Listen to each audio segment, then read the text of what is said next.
তো দেখো justice প্লেটা next part নিয়ে এসেছি। তো জাস্টিস প্লেটা হচ্ছে যে জন গালসওয়ার্থির লেখা। তো তার নেম হচ্ছে জন সিনজন, আর তিনি নোবেল প্রাইজ পেয়েছিলেন 1932-তে। তো গালসওয়ার্থির একটা পেন নেম রয়েছে যেটার নাম হচ্ছে জন সিনজন, আর নোবেল প্রাইজ হচ্ছে 1932-তে।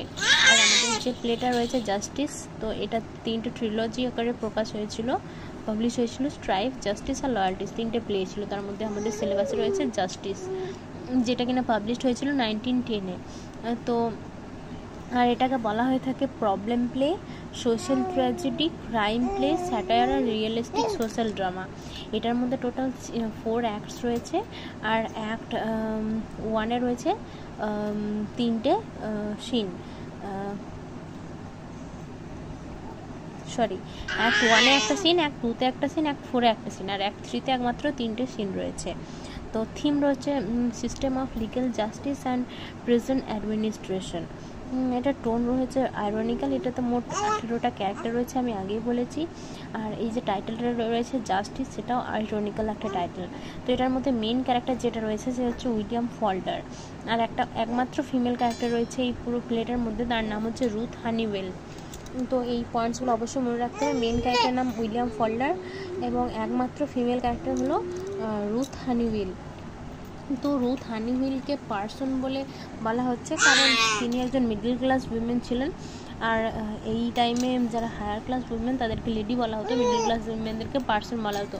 তো যেহেতু রুথ হানিওয়েল একটা মিডল ক্লাস উইমেন ছিলেন, তাই তাকে বলা হতো পার্সন।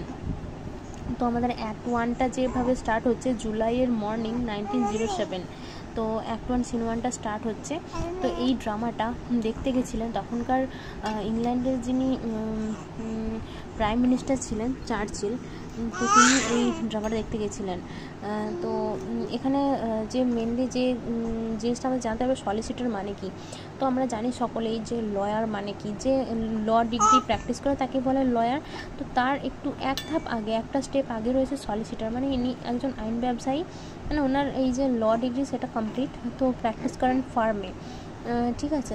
তো আর তারপর রয়েছে অ্যাডভোকেট, আর যারা বার্থ সার্টিফিকেট এই সমস্ত বানায়। তারপর হচ্ছে ব্যারিস্টার, মানে হাই পোস্ট।